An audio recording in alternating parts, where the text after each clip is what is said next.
Assalamualaikum warahmatullahi wabarakatuh. Shalom, Om Swastiastu, Namo Buddhaya, Salam Kebajikan. Perkenalkan, kami dari kelompok 6 yang beranggotakan saya sendiri Mutiara Maulani Kanaya Putri dengan NIM 11.012.11.2006. Saya Hana Fatima dengan NIM 11.000.12.11.30.225. Saya Hedi Katarina Yulan dengan NIM 11.000.12.11.20. Saya Tani Permasa dengan NIM 11.0.01.40.40.988. Saya Sriana Fitri Nugraning Margono Putri dengan NIM 11.012.11.40.648. Untuk memenuhi tugas ujian akhir semester mata kuliah hukum perusahaan yang diampu oleh Bapak Bagus Rahmanda, SHMH, dan Ibu Umairah Hayuning Anggayasti, SHMKN, kami membuat video berisi penjelasan RUPS, direksi, dan komisaris. Simak video berikutnya. Sini saya akan menjelaskan organ PT yang pertama yaitu RUPS. Tentunya teman-teman sudah jelas lagi dengan RUPS. RUPS atau sering disebut dengan pemegang saham adalah salah satu organ PT yang memiliki badan istimewa. Kenapa dikatakan memiliki badan istimewa? Karena menurut ketentuan pasal 63 ayat 2 Undang-Undang PT menegaskan bahwa RUPS ini adalah salah satu organ PT yang memegang kekuasaan dan wewenang yang dimiliki oleh RUPS tidak dimiliki oleh direksi ataupun dewan komisaris. Perlu kita ketahui pula bahwa diadakannya RUPS ini berada di dalam wilayah lingkup perseroan diadakannya usaha atau kegiatan usaha, dan itu tentunya di wilayah negara kesatuan. Dan wewenang RUPS ini harus memperhatikan hak-hak perseroan. Secara eksklusif, wewenang dari RUPS ini diatur dalam Undang-Undang PT. Yang pertama yaitu RUPS juga berhak untuk menetapkan ataupun berwenang untuk menetapkan adanya perubahan dalam anggaran dasar atau ADRT. Yang kedua yaitu penetapan dalam hal perubahan adanya modal, kemudian persetujuan, pemeriksaan, dan juga adanya pengesahan laporan keuangan. Kemudian RUPS juga berwenang untuk menetapkan adanya perubahan modal serta pembubaran perseroan. Ini adalah ada 3 jenis dari RUPS dalam Undang-Undang PT. Yang pertama adalah RUPS pertama, yang mana RUPS ini diatur dalam ketentuan pasal 13 dan pasal 14 Undang-Undang PT, yaitu RUPS jenis ini digunakan sebagai sarana untuk mengambil keputusan dalam perseroan oleh calon pendiri sebelum perseroan didirikan, apakah diambil alih ataupun diterima sebagai hak dan kewajiban dari perseroan yang merupakan sebagai badan hukum. Yang kedua adalah RUPS tahunan, yang mana RUPS ini diatur dalam ketentuan pasal 78, yaitu RUPS ini digunakan sebagai sarana untuk mengetahui bagaimana perkembangan dari perseroan tersebut dan juga sebagai bahan evaluasi dan bentuk evaluasi dari pemberjalanan perseroan selama keberjalanannya 1 tahun. Dan perlu kita ketahui bahwa RUPS jenis ini dilakukan minimal sekali dalam setahun. Yang ketiga adalah RUPS luar biasa yang diatur dalam ketentuan pasal 78 ayat 4 Undang-Undang PT. RUPS jenis ini adalah RUPS yang waktu penyelenggaraannya di luar RUPS tahunan, yang mana RUPS ini dilaksanakan apabila terjadi suatu masalah yang menyangkut perseroan, misalnya adanya pergantian direksi atau dewan komisaris sebelum masa jabatan berakhir, misalnya karena adanya pengunduran diri atau sebab lain, ataupun adanya rencana dari material dari korporasi atau rencana-rencana lainnya. Kemudian dalam hal diadakannya RUPS, bahwa perlu kita ketahui pemegang saham di sini memiliki tanggung jawab yang terbatas. Artinya bahwa pemegang saham memiliki hak atau dapat bersuara dan mengeluarkan suara hanya sebatas pada saham yang dia miliki dan saham yang dia punya dulu. Jadi dalam RUPS ini pemegang saham tidak memiliki kewenangan untuk mencampuri urusan operasional dari tanggung jawab direksi ataupun dewan komisaris. Kemudian yang selanjutnya adalah dalam hal pengambilan keputusan dalam RUPS itu dilaksanakan dengan musyawarah mufakat. Namun apabila tidak tercapai musyawarah untuk mufakat, maka keputusan RUPS itu sah apabila sudah mencapai quorum, yaitu quorumnya lebih dari setengah dari jumlah perseroan yang hadir atau perseroan yang hadir. Jadi apabila itu juga tidak tercapai quorum dalam pengambilan RUPS yang pertama, maka diadakan pemanggilan kedua dalam RUPS. Dan apabila itu tidak terjadi, maka diadakan langkah terakhir adalah meminta bantuan kepada Ketua Pengadilan Negeri yang bersangkutan untuk memohon dan meminta izin untuk pengambilan keputusan yang kedua RUPS tersebut. Nah, materi selanjutnya adalah direksi. Apa itu direksi? direksi merupakan organ perseroan yang diberikan kewenangan bertindak atas nama perseroan dan merupakan satu-satunya organ yang melaksanakan fungsi pengurusan perseroan serta bertanggung jawab untuk kepentingan dan tujuan perseroan. Nah, menurut pasal 1 butir 5 UU PT, direksi merupakan organ perseroan yang berwenang dan bertanggung jawab penuh atas pengurusan perseroan untuk kepentingan perseroan, sesuai dengan maksud dan tujuan perseroan serta mewakili perseroan, baik di dalam maupun di luar pengadilan sesuai dengan ketentuan anggaran dasar. Nah, bagaimana tugas dan peran direksi? Direksi wajib melakukan evaluasi terhadap kinerja komite setiap akhir tahun hukum. Yang kedua, direksi mewakili perseroan secara sah dan secara langsung, baik di dalam maupun di luar pengadilan tentang segala hal maupun dalam segala kejadian, dan mengikat perseroan dengan pihak lain serta menjalankan segala tindakan, baik yang mengenai kepengurusan maupun kepemilikan.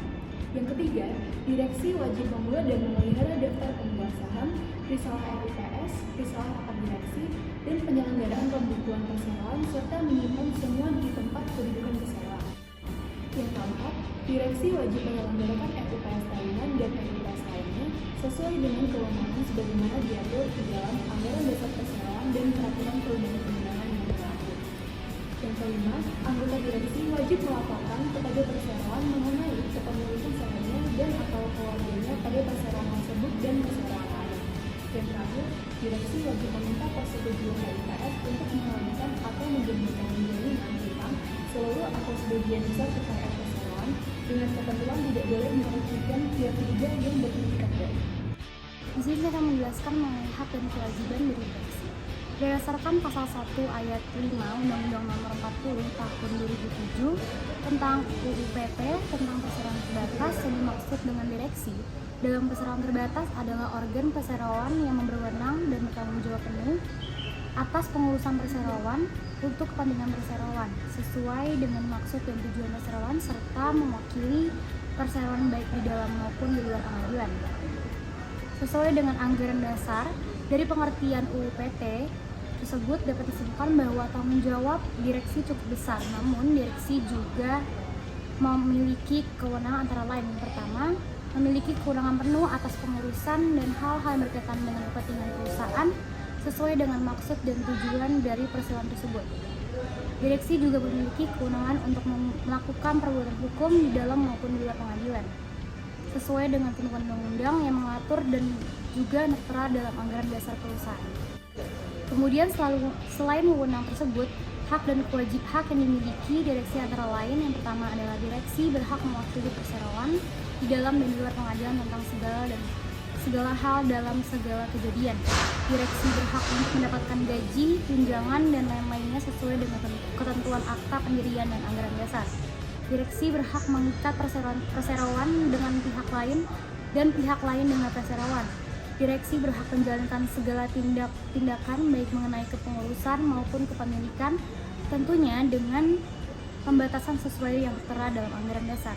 Direksi berhak untuk memberi kuasa tertulis kepada seorang atau lebih karyawan perseroan atau orang yang lain bertindak untuk atas nama perseroan untuk melakukan tindakan hukum tertentu sebagaimana ditetapkan dalam pasal tersebut. Kemudian direksi berhak untuk membela diri dalam forum RUPS jika direksi diberhentikan untuk sementara waktu oleh RUPS atau Dewan Komisaris. Kemudian menyusun rancangan penggabungan, peleburan, dan pengambilan alihan untuk disampaikan kepada RUPS disebabkan keputusan.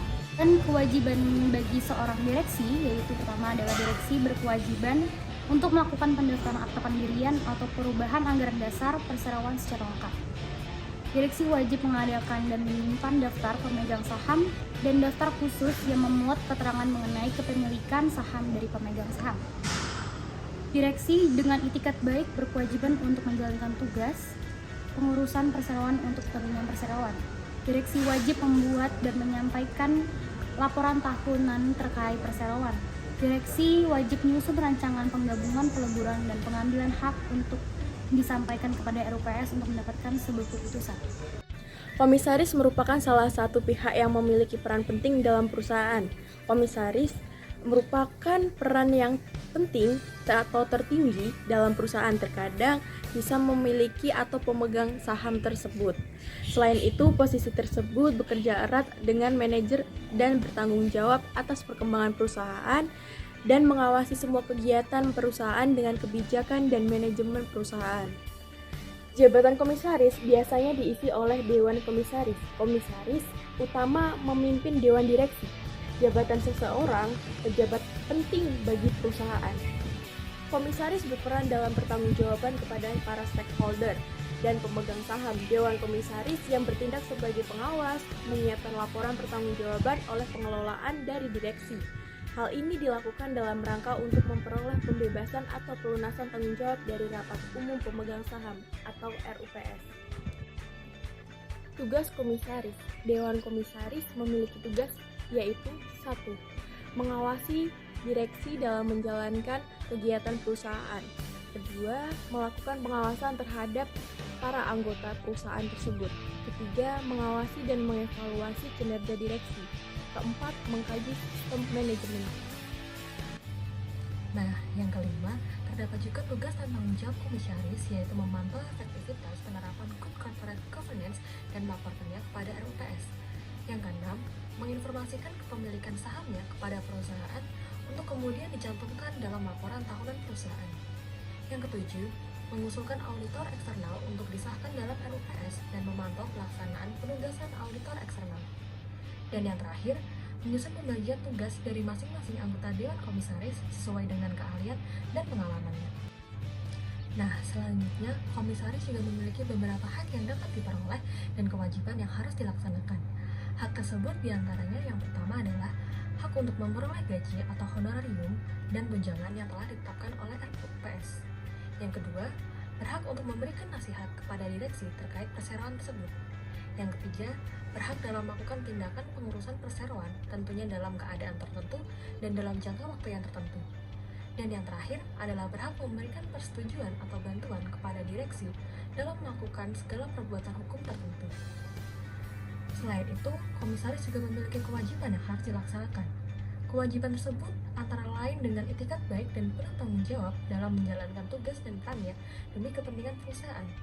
Selain itu, komisaris juga wajib menginformasikan kepada perseroan tentang kepemilikan sahamnya beserta keluarganya. Sekian presentasi dari kelompok kami. Besar harapan kami, presentasi tadi dapat memberikan ilmu yang bermanfaat bagi kita semua. Saya mewakili kelompok 6 mengucapkan terima kasih atas perhatiannya dan mohon maaf apabila masih terdapat banyak kesalahan dalam presentasi kami. Wassalamualaikum warahmatullahi wabarakatuh. Shalom, Om Santi Santiom, Namo Buddhaya, salam kebajikan untuk kita semua.